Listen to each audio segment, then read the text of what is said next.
battle lines have been drawn. Whoa. Okay, guess this thing's good. What a day, what a day. Guys, what's going on? It's Mesa back at it with some Destiny. So, I went through the quest line and got myself the exotic raid pulse rifle, the Outbreak Prime. Now, I threw in that intro clip just so you could hear the way this thing sounds, but more importantly, well, we'll dive a little deeper into it, but the recoil, this thing doesn't have any. The stats are lying to you. It's also lying to you about the range stat too. There really is no range drop off on this thing. But this is not going to be a guide. This is mine. I'm not using anyone's account. Sorry, it just bugs me when people use other people's accounts to review these things, like as soon as they come out. I worked all day to get this damn thing. I'm going to link Datto's full guide on how to get this thing in the comment section. But we're going to go through its uses for PvE and PvP, and I'll give you the quick punchline right now. I love this thing. This thing is a lot of fun. And it's got its uses in both PvE and PvP, but for me right now, I am loving it the most in PvP. This thing doesn't move. Look at that, okay? That critical right there was a 21. Look at how far away he was, okay? The damage drop-off is really far, okay? Look at that. That guy's not too, well, I guess he was kind of medium range, I think. Damage-wise, criticals, it's doing 24s, okay? In each bullet that you hit in a burst, nice, failed, Nova Bomb, but don't worry. Axiom Bolt for the cleanup, as always. Oh, wait, no, I got him with the Nova Bomb. He walked into it. What a dummy. But for the most part, you're going to see 24s and 25s for criticals, and the drop-off I was seeing was really far away, and it dropped down to like 21, I don't know. See those? Like I'm doing 23s right there. Yeah, the range is awesome on this thing, and I think it was Cool Guy Destiny. Look him up on YouTube. I'm a total fanboy of his. Pulse rifles, it's weird with their stats, guys. You really can't go by the range, in my opinion. I feel like the range stats on pulse rifles, just in general, are not really accurate. I feel like they don't have as much range drop off, like when comparing it to hand cannons. Okay, hand cannons, it's all about you got to have a rifled barrel. Pulse rifles, I don't really think as much. But then again, it's my opinion. Let me know in the comment section.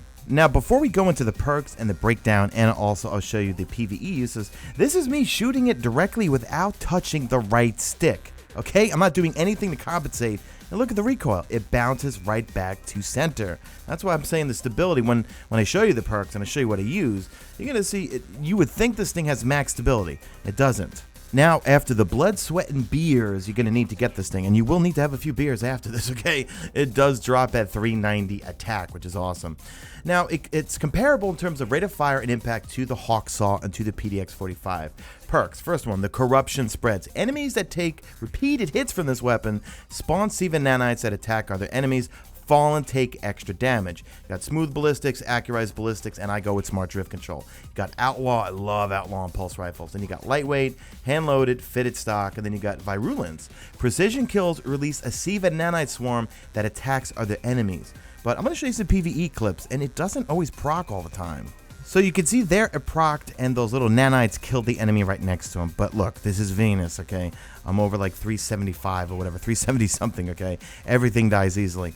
When I went into one of the heroic strikes, it doesn't do that much damage. At least that's what I find.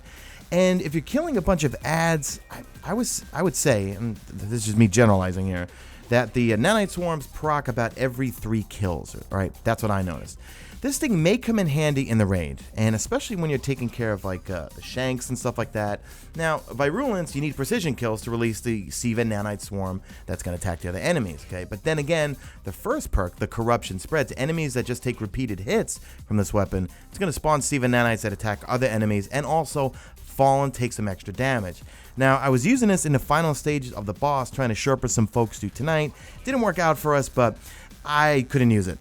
I had to switch back to my Gallahorn and my raid scout rifle. I absolutely love the raid scout rifle. In fact, annotated on screen is my favorite raid weapon so far. But I probably need to spend a little bit more time with it in PvE, and specifically in the raid and also fallen activities. But here's an interesting clip right here. There's a guy in this hallway here who's got a trespasser, and we're pretty close. This guy totally should have murked me, but look at him. I take him down. The time to kill is so fast in this thing. If you're close, if you're at medium, and decent at long range. The stability, that's the key factor right there, of course, shotgunner. But yeah, the stability is phenomenal on this thing. The range is great on this thing. The stats lie. The range is farther. The stability, it feels like it's max stability.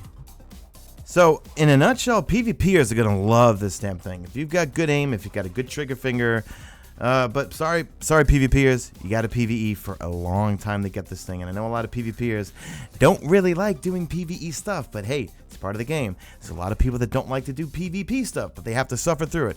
I'm lucky. I enjoy both, but I can only take the Crucible in small doses. I can play for like a good half hour, 40 minutes, and then I'm completely tapped out. I got to switch back to PvE. I have to feel better about myself. Anyway, that's it, guys. Battle mode's been engaged. Drop a like. Well, actually, before that, let me know in the comment section if you have this. What do you think? Secondly, if you don't have it, are you going to do the quest? Do you think it's worth it? I'm going to say just do it. It's fun, guys. You know what? The quest was a real bonding experience between me and my friends because we spent all day together, and if we didn't have Datto's guide and some of the other resources on Reddit and this calculator for the binary code and all that stuff, it was fun, but it was just exhausting. So anyway, that's it, guys. You know what that means? Babble mode's engaged. Drop a like this video only if you see fit. Follow me on Twitter at Mesa Sean. Check out my stream. YouTube. Actually, it's always on YouTube. That's it. I am out of here like Vladimir.